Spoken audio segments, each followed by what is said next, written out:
Yo sé, se dice fácil y usted a lo mejor estará diciendo, este hermano lo dice porque no sabe lo que me hicieron a mí. No es fácil, hermanos, pero imposible no es tampoco. Todo lo podemos en Cristo. Bien, hermanos, bienvenidos nuevamente. Hoy continuamos con la temática de los 7 pecados capitales a la luz de las 7 palabras de Jesús en la cruz. Nos ponemos siempre en las manos de nuestro Padre Celestial. Decimos en el nombre del Padre, del Hijo y del Espíritu Santo. Amén. Padre amadísimo, te damos la alabanza y la adoración. Queremos glorificarte y bendecirte siempre con nuestros labios y con nuestro corazón. Y que nuestra alma, Señor, se goce siempre de estar en tu presencia, es lo que deseamos. Además de glorificar tu nombre, queremos pedirte en el nombre poderoso de tu Hijo Jesucristo, que derrame sobre nosotros esa fuerza, ese poder de tu Espíritu Santo, y que con ese mismo Espíritu, Señor, ilumines nuestro entendimiento, abras nuestro corazón y nos permitas siempre, Señor, atesorar todas aquellas cosas que son buenas para nuestra alma y que nos ayudan siempre a perseverar en el camino de la santidad. Ponemos en tus manos este momento para que tú lo dirijas y sobre mi persona, Señor, pues derrames también ese poder de tu Espíritu Santo para que ungiendo mis labios, Señor, mi mente, mi corazón, puedas utilizarme como un instrumento tuyo y que las palabras que ahora broten de mis labios sean inspiradas por la gracia de tu Espíritu Santo. Todo lo ponemos en tus manos y confiamos en que ha de ser siempre para la honra y gloria de tu nombre, porque lo pedimos en el nombre de tu Hijo Jesucristo, que vive y reina por los siglos de los siglos. Amén. En el nombre del Padre, del Hijo y del Espíritu Santo. Amén. Virgen Santísima, intercede, ruega por cada uno de nosotros. Para ponernos un poquito en contexto, estamos en el pecado de la ira. La palabra de Jesús que relacionamos con este pecado es: perdónalos porque no saben lo que hacen. Y de la que ahora pues estamos desprendiendo esta enseñanza que nos ayuda a ir nosotros también pues viendo en nuestros hermanos precisamente esa ignorancia a la que Jesús alude pues para poder perdonarnos, ¿no? Y que ya mencionábamos anteriormente, también nosotros debemos imitar. ¿Cómo es posible encontrar excusas para la ira que sentimos contra el prójimo y aún así, hermanos, negarnos a aceptar las mismas excusas cuando nuestro hermano está molesto con nosotros? Lo explico mejor. Cuando nosotros nos negamos a aceptar aquellas excusas que un hermano nos pone por alguna ofensa hecha o por alguna circunstancia que haya ocasionado un daño quizás no intencional, nosotros nos negamos a aceptarlas, ¿no? Pero cuando nosotros nos vemos envueltos en esa misma situación, sí queremos que los demás acepten nuestras excusas. Decimos que podrían perdonarnos si nos comprendieran a la perfección a nosotros. Siempre aludimos a eso, ¿no? Que no me comprenden, no saben por lo que yo estoy pasando y que por eso lo hice, pero son de mente cerrada y no saben pues comprender mi comportamiento, etcétera. Y empezamos a poner un montón de excusas que al final nosotros no las aceptamos de los demás. Creo que a todos nos pasa esto. Nosotros sí, queremos que nos comprendan, queremos que nos entiendan, así lo decimos. Y cuando se trata de comprender a otros, no queremos hacerlo. La única razón por la que están molestos a veces es porque no entienden, ¿no? Es que no me entiende, es que no me comprende. Pero, ¿por qué no es reversible esto? ¿Acaso no podemos ser tan inconscientes de sus motivos también nosotros como decimos que ellos son de los nuestros? ¿Acaso rehusarnos a encontrar una excusa para su odio no significa que bajo circunstancias similares tampoco nosotros vamos a ser dignos de recibir el perdón? Porque así lo decimos en el Padre Nuestro: perdónanos, Señor, como nosotros también perdonamos a los que nos ofenden. Nosotros ponemos la medida, hermanos, en el Padre Nuestro. En la medida que nosotros perdonemos, así seremos perdonados. Y es que la misericordia de Dios va también por ese rumbo, ¿no? En el sentido de que ponemos la medida en que se ha de dar esa misericordia para nuestras vidas también. Los católicos, por tanto, no debemos odiar a aquellos que son intolerantes con nosotros, hermanos, y a aquellos comunistas también, a los perseguidores de la iglesia, porque la mayoría de ellos en realidad no saben lo que hacen.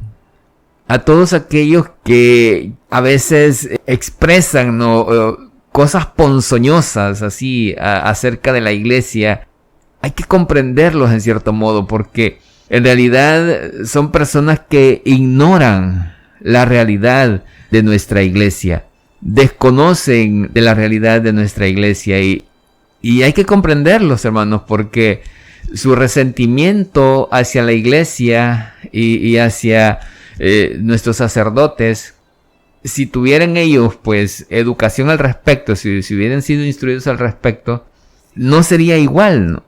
Y si nosotros también hubiésemos sido envenenados de esa forma, pues a lo mejor nos estaríamos portando de la misma manera, ¿no? Quizá, o incluso quizá en algún momento nosotros también sentimos como cierto odio hacia la iglesia y hacia los sacerdotes y hacia los miembros de la iglesia, porque nos habían envenenado la mente con ideas falsas, o quizá nosotros nos habíamos quedado nada más con aquello malo que escuchamos acerca de la iglesia y de los sacerdotes. E incluso esto pasa hoy en día mucho. A esto se le llama neomarxismo, así se conoce hoy como neomarxismo. El hecho de, hoy por las redes sociales es más fácil, ¿no?, envenenar la mente de la gente, porque empiezas a publicar solo lo malo de alguien o de una institución, y creas pues una imagen falsa de esa institución o de esa persona acerca de ciertas cosas que a lo mejor no son tan escandalosas como algunos la quieren hacer ver.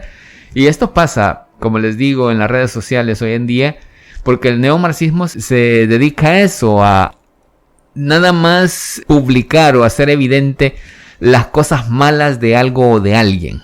En eso se centra. Y así podemos ver, por ejemplo, de la Iglesia Católica, muchas publicaciones en el internet que hablan de los sacerdotes, pedófilos, abusadores, esto y lo otro, que la iglesia aquí, que la iglesia allá, y empezamos a ver solo cosas malas acerca de la iglesia. No vemos casi publicaciones que digan algo bueno, sino se dedican a hacer una propaganda que engrandece la parte mala, los defectos de la iglesia y los defectos de algunas personas. En eso se basan también las campañas políticas, ¿no?, en que empiezan a tomar y a investigar la vida de los oponentes, a encontrar algo malo, ¿no? Y eso malo que han encontrado en ellos empiezan a hacerlo grande, y al final terminan destruyendo la imagen de estas personas o de estas instituciones. Y lo mismo ha pasado con la iglesia. Si a nosotros nos llenan la cabeza de mentiras al respecto de la iglesia, ¿no?, y se empieza a creer todas esas difamaciones que se dicen en contra de la iglesia y en contra del clero o de los sacerdotes, pues, o incluso de nosotros como miembros de la iglesia, claro, ahí llegará un momento en que a lo mejor en su corazón va a empezar a sentir odio hacia esas personas, y hacia la iglesia, hacia los sacerdotes. Y de hecho yo me he encontrado así con algunas personas que lo sienten de esta forma. Estuve en un grupo que se llama los Grupos de Jesús, de un sacerdote español, teólogo, José Antonio Pagola. Los grupos se crean a través del internet y se comparte con hermanos de todo el mundo prácticamente, porque en el grupo que yo estaba, habíamos 25 hermanos, todos de diferente nacionalidad. Muy bonita experiencia, por cierto, porque a uno lo ponen en contexto, ¿no?, con lo que sucede alrededor del mundo, y vemos que las situaciones que se enfrentan dentro de las comunidades son iguales o similares, ¿no?, aquí y fuera también en otros países, en el extranjero. Y eso es interesante en este sentido, porque conoces la realidad que se vive en esos lugares y conoces también los problemas que están enfrentando muchos laicos, ¿no?, dentro de su diario vivir en las comunidades parroquiales. Y por ahí me encontré con algunos hermanos que precisamente se les había envenenado la mente con ideas falsas acerca de la iglesia. Y esto, hermanos, es muy dañino, ¿no?, para nuestra salud espiritual, cuando te llenan la cabeza de cosas que, como ya dijimos, se magnifican cuanto a la maldad o a lo nocivo que eso puede ser, algo, pero con mentiras, ¿no? O como decimos nosotros, de una hormiga o de una pulga se hace un elefante. Y claro, al final eso tiene que tener algún tipo de repercusión en las personas que se lo creen. Y esto es hasta cierto punto complicado por el mismo sentido de que estamos hablando, ¿no? El hecho de que hay que comprender a estas personas y hay que, pues, aludir a estas palabras de Jesús en la cruz. Perdónalos, Señor, porque no saben en realidad lo que hacen. Han sido simplemente víctimas de engaños. Han sido simplemente víctimas de aquellos mentirosos que quieren envenenar sus mentes y ponerlos en contra de la iglesia, de los sacerdotes y de todos nosotros miembros de la iglesia.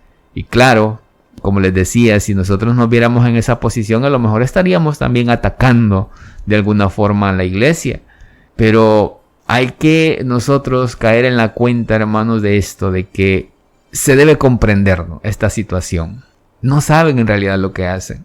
Y en realidad estas personas no odian a la iglesia católica. Simplemente odian lo que creen de la iglesia católica por las ideas que han sido, pues, metidas en su cabeza, inculcadas en su cabeza.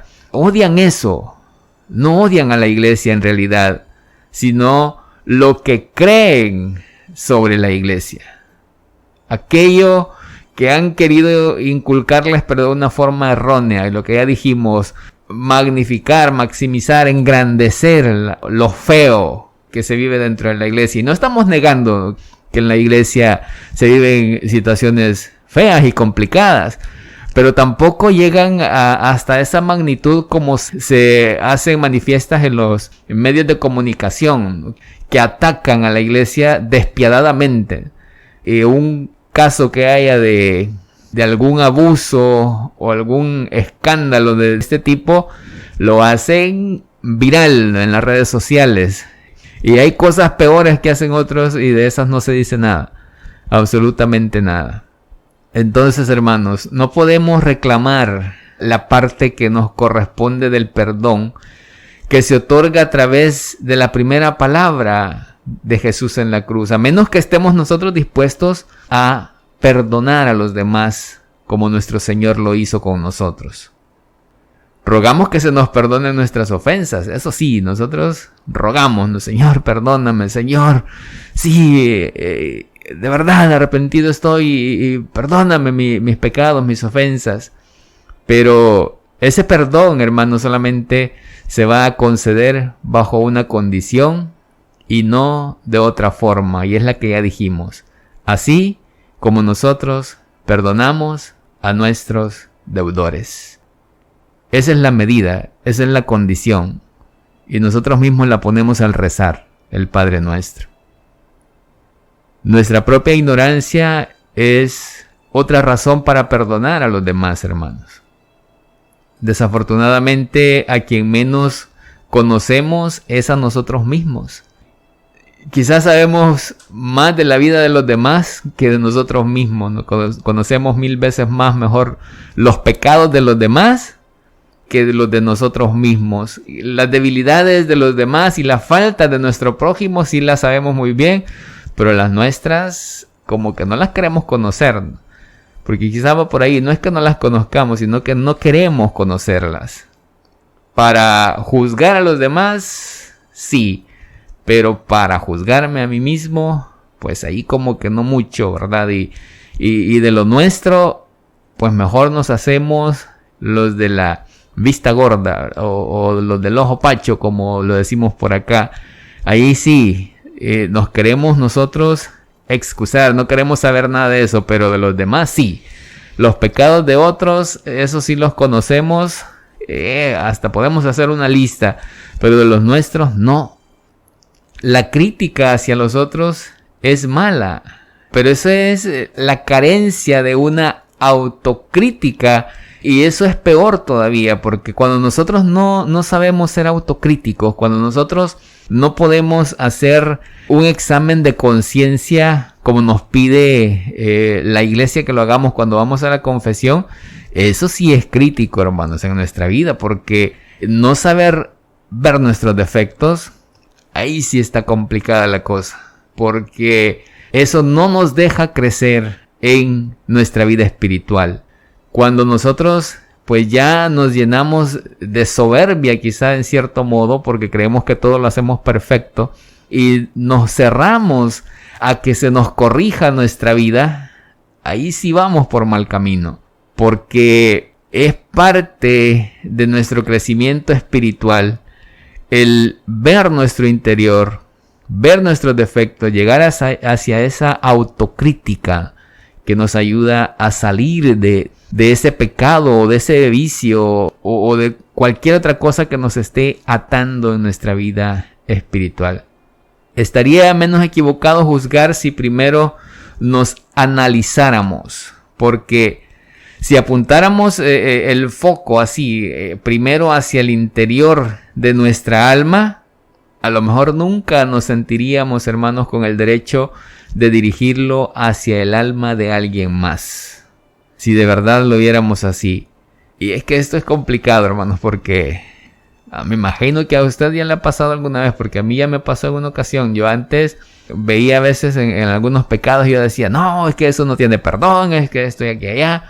Pero cuando uno lo vive, hermanos, cuando uno vive esa experiencia, cambia de verdad la perspectiva de las cosas. Porque entonces cae en la cuenta de lo que mencionábamos hace algún momento. Con razón este hermano actuó así, con razón esta hermana actuó así. Cuando nosotros nos vemos en esas mismas circunstancias y caemos en ese pecado, nos damos cuenta, hermanos, que en realidad juzgamos mal a veces a las personas. Por eso es necesario esto, que nosotros hagamos esa autocrítica, que nosotros veamos también nuestro interior, ¿no? Para de esa forma no justificar todo, tampoco lo malo que pueda haber, sino para no caer, hermanos, en este pecado de hacer un juicio temerario hacia los demás, de aventurarnos a juzgar a otros sin saber las condiciones que han de alguna forma orillado, ¿no?, a estas personas a actuar de esa manera. Y es necesario, ¿no? Es necesario que nosotros veamos cómo, hermanos, llegamos a este punto, ¿no?, en que de verdad podamos de alguna forma interiorizar.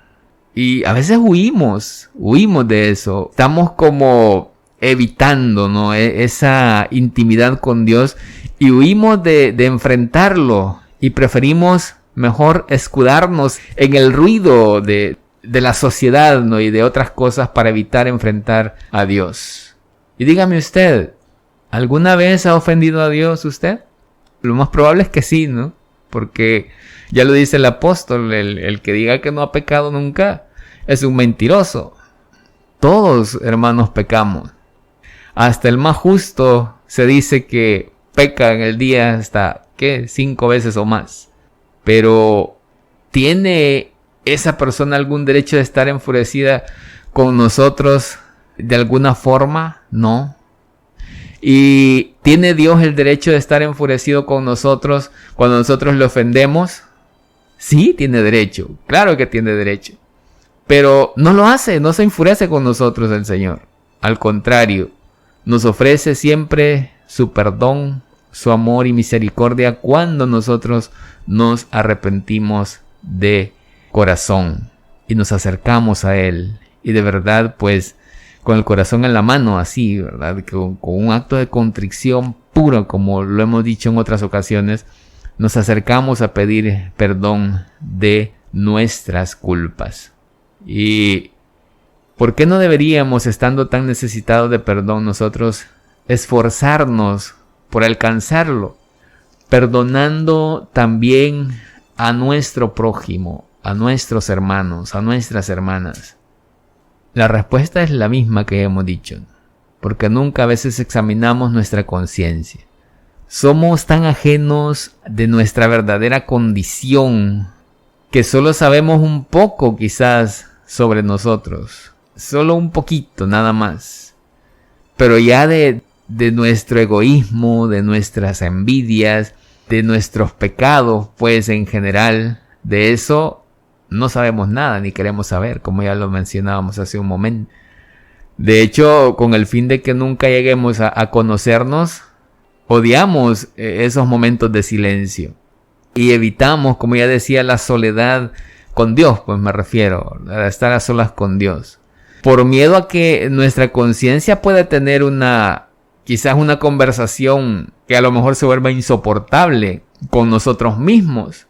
Lo que hacemos es ahogar eso en distracciones, en diversiones, en ruidos, pues que nos alejen de esa intimidad de Dios, porque huimos a enfrentar a Dios de alguna forma. Y si encontramos en otras personas algo de nosotros, entonces las odiamos. Porque generalmente pasa eso, que a veces odiamos en los demás algo que nosotros mismos tenemos. Y la gente lo dice con un dicho popular, nos dice: el león juzga por su condición. Y precisamente porque se dice que a veces odiamos en los demás eso, lo que reflejamos en ellos, o el reflejo de lo nuestro es lo que odiamos en otros. Si nos conociéramos mejor, quizá perdonaríamos con más facilidad. Entre más duros somos con nosotros mismos, pues más suaves somos con los demás. El ser humano que nunca ha aprendido a obedecer, no sabe tampoco cómo dar órdenes. Y el que nunca se ha disciplinado no sabe cómo ser misericordioso con los demás. Siempre son las personas egoístas quienes son crueles con los demás. Pero aquellos que son duros consigo mismos son los más amables con el resto de las personas. Así como hay algunos maestros, ¿no?, o profesores que saben mucho y que son los más intolerantes con sus alumnos, así nos pasa a veces a nosotros también. Hay un autor que se me olvidó el nombre ahorita, pero sí me acuerdo de su obra, se llama La pedagogía del oprimido. Muy interesante porque habla precisamente de esto, ¿no? Cómo una persona que está oprimida busca salir de esa opresión, pero no para ser libre, sino lo que busca es oprimir a otros. Y lo pone con un ejemplo, se lo voy a poner yo, hay varios, pero se los voy a poner con este. Por ejemplo, una persona que está trabajando como obrero en un lugar, digamos. Esta persona busca escalar, ¿no?, y llegar a ser el jefe de la cuadrilla de obreros, pero a pesar de que se queja del maltrato que recibe cuando él está trabajando como obrero, al llegar a ser jefe de esa cuadrilla, en lugar de ser misericordioso, digámoslo de esa manera, con los que están trabajando en la cuadrilla, lo que hace es todavía ser peor que el jefe que tenían.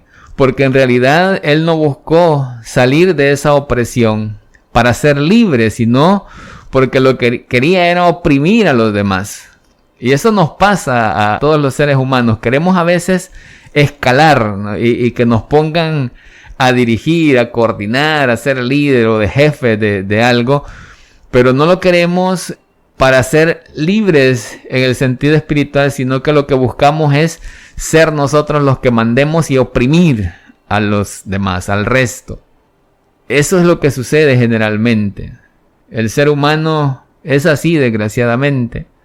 No busca en realidad la libertad, sino que lo que busca es la opresión de los demás.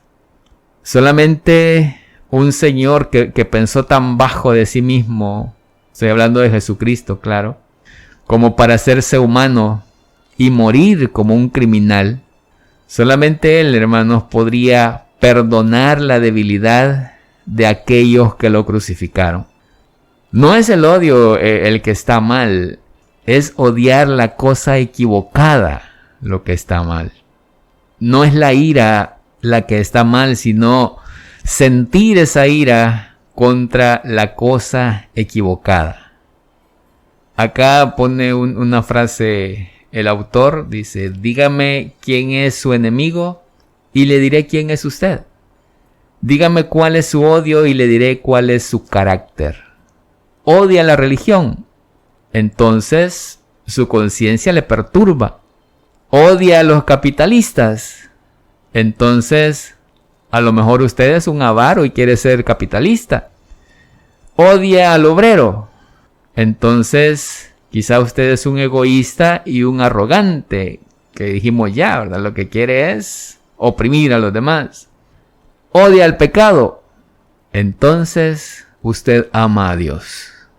Odia su rencor, odia el egoísmo, odia su temperamento acelerado, odia su maldad.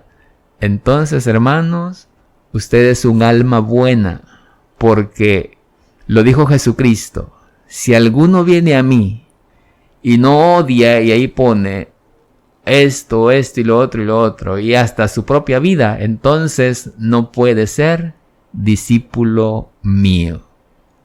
Mire, aquí encontramos una interpretación muy bonita de este texto.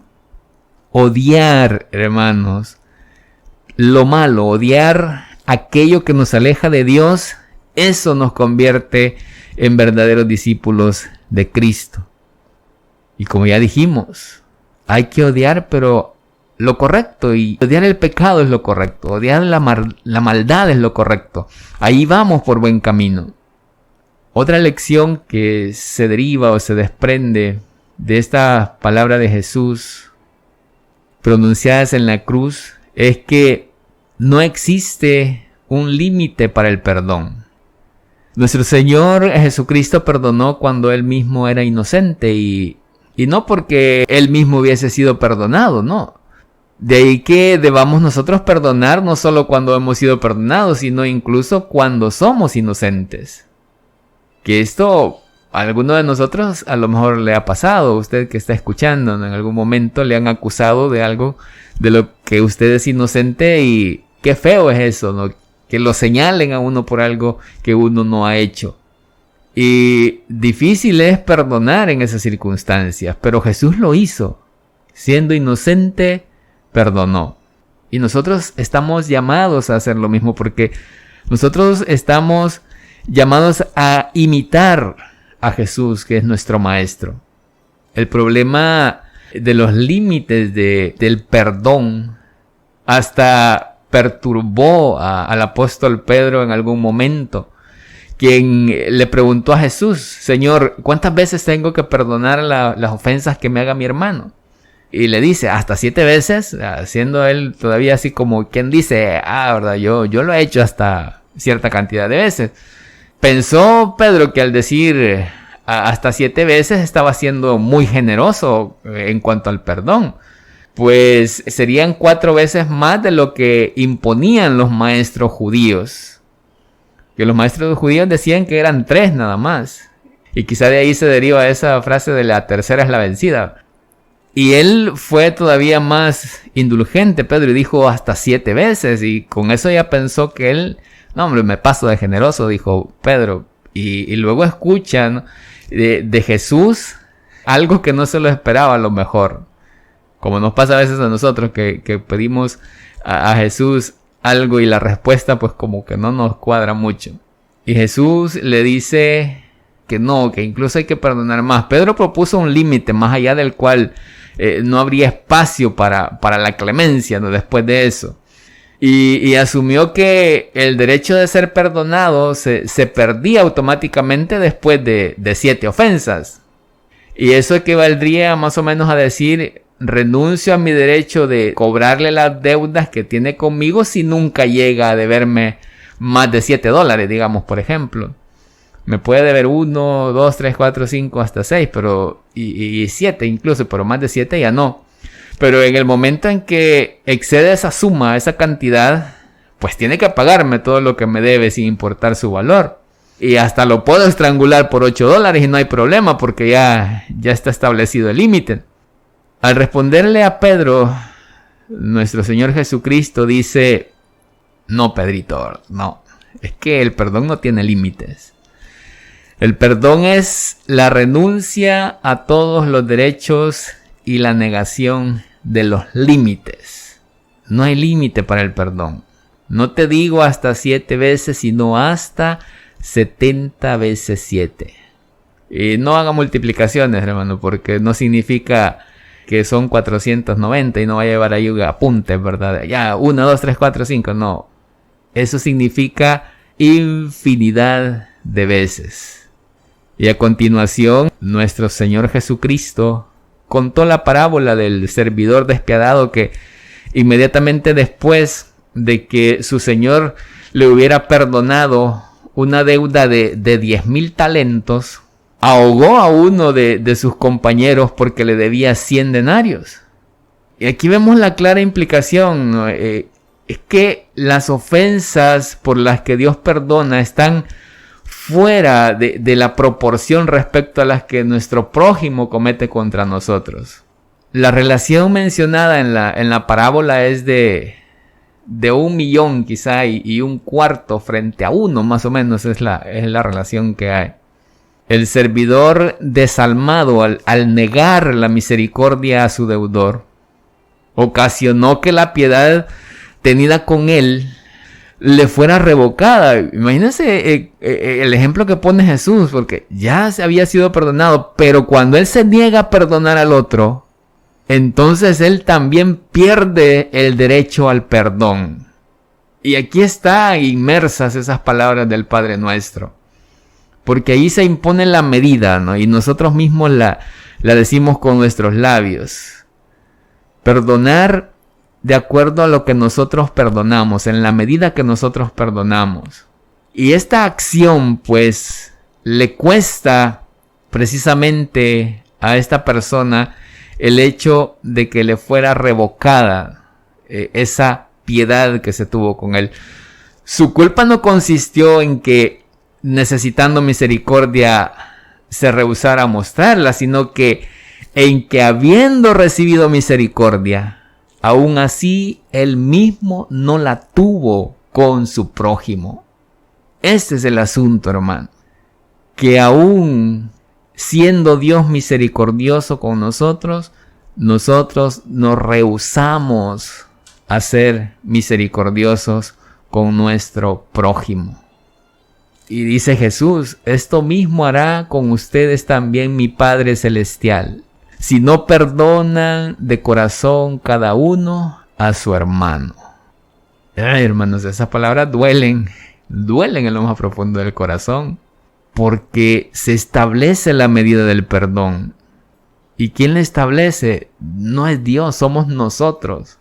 Y a veces nos cuesta aceptar estas situaciones en el campo espiritual, porque la medida del perdón somos nosotros mismos quienes la ponemos. Entonces, ¿qué debemos hacer? Perdonemos y seremos perdonados. Y remitamos nuestra ira contra los demás.